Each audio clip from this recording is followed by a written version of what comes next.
All right, welcome back, everybody. So today we're going to be recapping UFC Vegas 103. I'm recording this on Sunday, so the card was yesterday, and we got some stuff to talk about. Shouldn't be too long of a video because it was only 10 fights, but we'll go over the fights, we'll go over my bets, and then we'll get on out of here. So first fight of the night was Ramazan Tamirov versus Charles Johnson.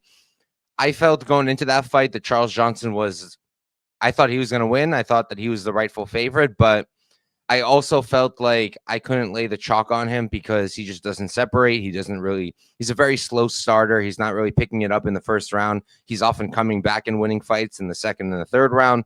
And I just wasn't sure if that was going to be enough because Tamirov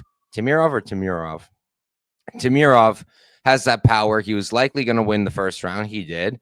And he was likely going to win the second. Not that he was likely, but he could have won the second round just based off of big moments. And that's kind of what happened. And then the third round, Charles was able to come back and have a really good round, but it was a little too late. So yeah, fight went kind of how I expected it would. I thought either Charles Johnson puts it on in the second and the third and wins, or Tamirov gets enough in the first and second and wins. So I stayed away, and I'm glad I did. Tamirov gets the victory. It was a good win. I need to watch back the fight a little bit and, see how it really went down. I missed that fight live. I only got to see a little bit of it later. So I got to check that one out still. But yeah, good fight for both guys. I'm sure, Charles probably won't fight for a title anytime soon, but he's still going to be beating the top, like anybody who's not like the top. I think Charles is going to be beating them. And then Tamirov seems like he's a good, so I'm excited to see where it goes with him. After that, we had JJ Aldrich versus Andrea Lee. I had no bets on Andrea Lee or JJ, had no intentions on betting that fight. JJ shuts her out. The only bet I considered was the spread for JJ, not for Lee, because for Lee, it was chalked. And I always say don't bet chalky spreads because of how bad the judging is. No matter how good your read is, sometimes you just won't get it anyway. So I stayed away from anything, but I was thinking the JJ spread just to kind of fade the public because everyone was on the Lee one. But ultimately, I passed, and I'm still glad I passed. After that, Danny Silva versus Lucas Almeida. Good fight. Danny Silva, maybe underperformed according to a lot of people's expectations. I thought that Lucas Almeida would put a good fight on. I thought that he would be competitive. I considered a bet on him. And, he won the third round pretty convincingly, made round two competitive. I thought he lost, but wasn't a terrible bet if you bet him at like plus 200 or higher. But what I did bet in that fight was the fight goes the distance at plus 140.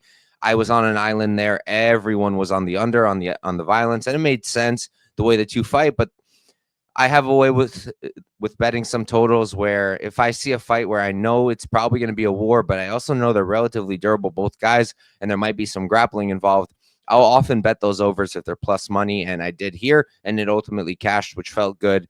In terms of where they go from here, Lucas Almeida and Danny Silva probably not fighting for a title anytime soon, but Danny Silva will probably get a little bit of a step up. Lucas Almeida will probably keep fighting at this level. Overall, it was a fun fight, so can't knock either guy too much. After that, we had Chepe versus Ricardo Ramos.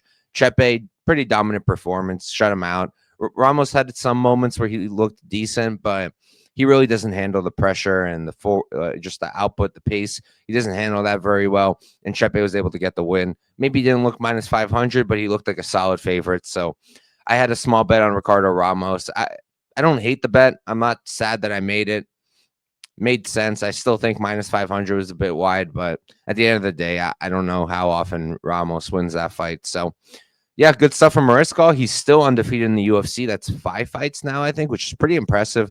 And I don't think many people expected it out of him. I know he didn't have the prettiest record on the regionals, but it's because he fought a lot of high-level guys like Gregor, like Bryce Mitchell, and there's a bunch of other ones. So, yeah, good for Chepe. I'm happy for him, and I hope he keeps doing well.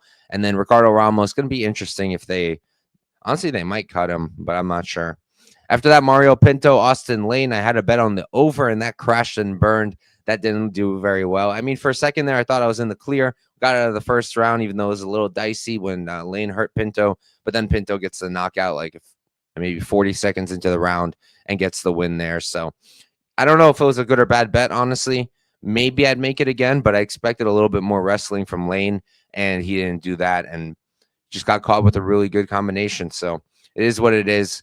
Good for Pinto. He definitely has to work on stuff quite a bit, but he's very young. He's 25, and at heavyweight, I think he's got a future on him.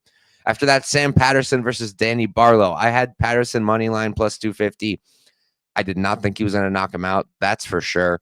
When they were striking, I was a little worried, but I said during last week that I do think that Patterson could be competitive on the feet.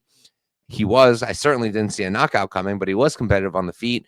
Danny Barlow's corner started yelling, "Oh, he's scared," and then immediately Patterson knocks him out. So that was cool to see. Good for Patterson.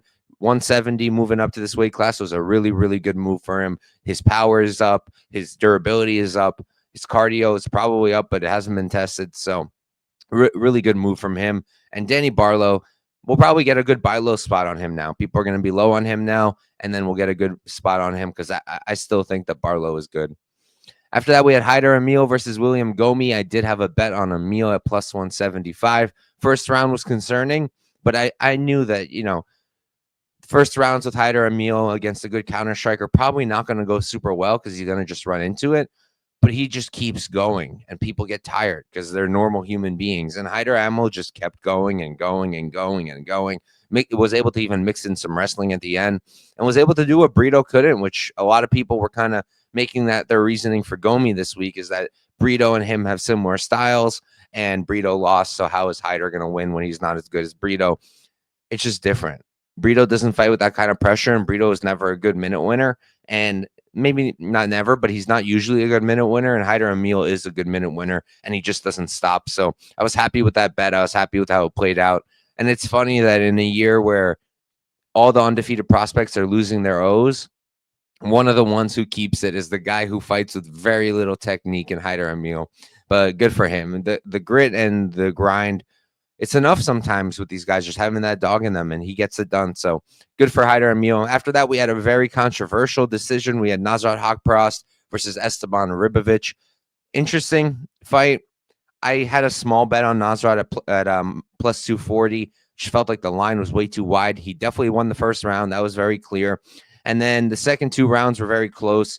Ribovic, in my opinion, pulled away a little bit in the third round, but I thought the second round went to Nasrat. And honestly, part of me kind of felt like he could have won round 3 too. I wouldn't have been super shocked by a 30-27. Maybe that's going to be unpopular.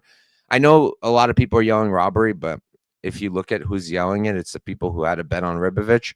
Now, I do have a bet on Nasrat, so maybe I'm just biased the other way, but I thought Ribovic could have gotten the decision, but I also feel like it was fine with Nasrat. So for me, I'm not going to dispute it too much. I cashed a ticket. I'm not a judge at the end of the day. But it's also kind of crazy because people are saying, like, oh, it was a robbery, it was a robbery. But the one judge who did give it to Ribovic, he gave him the first round, which he definitely did not win. So that's all I'll say there. But good win for Nasrat. He's going to keep it going. Going to be interesting to see who they give him next. I think he called out Moicano, which pretty good call out. I'm down to see that fight. And then Ribovic, he's not going anywhere. He's real good, and that output on him is crazy. After that, we had Cody Brundage versus Julian Marquez, probably the craziest round we've had so far in 2025. Just insanity, nonstop. Both guys hurting each other. Weird stoppage by the ref to give the mouthpiece back, and that kind of maybe threw things off a little bit. There was a moment there where it looked like Brundage was kind of done, and Marquez was just pouring it on him.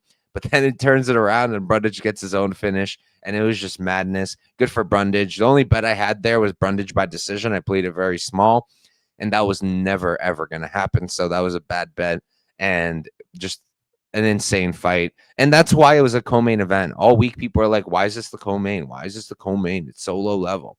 Because it was always going to be exciting, and the UFC knew that. So made sense. And then we had the main event, Kopp versus Almabayev. And that one hurt, not even because of the money line. Like, I had the money line on Asu just at 1 unit at plus 205. Like, losing that was fine. We had a good night, won 4 units after everything. But I also had the futures ticket on Asu Almabayev at plus 15,000. And I never expected him to beat Pantoja. But I thought if he could win this one, all I need to do then is to just hedge on Pantoja if he beats Kai Kara France. But we never got there because Manel Kopp, in my opinion, completely shut him out, completely showed him levels, and it wasn't even ever quite close. I know there were the eye pokes, and maybe that changed a few things, but at that point, like, he was already down so much. I don't see how he was coming back. He had nothing on the feet for Kopp, could not excuse me, could not get his takedowns at all. So he definitely needs to go back to the drawing board and work on his game a little bit more before he's thrown back into the higher level. And then from Cop, really, really good performance, and going to be interesting to see how he fights against Kai Kara France or Pantoja, whoever wins that belt. I do think he's going to challenge for it this year, finally. And I think he's very live to win the belt. So going to be interesting to see how that all plays out. And that's it. That's UFC Vegas 103. At the end of the day, was a good betting night for us. Got 4 units profit. And there were some exciting fights. You know, it was only 10 fights, so not the best fight card, but it wasn't terrible either. But thank you guys for tuning in, and I will catch you next time.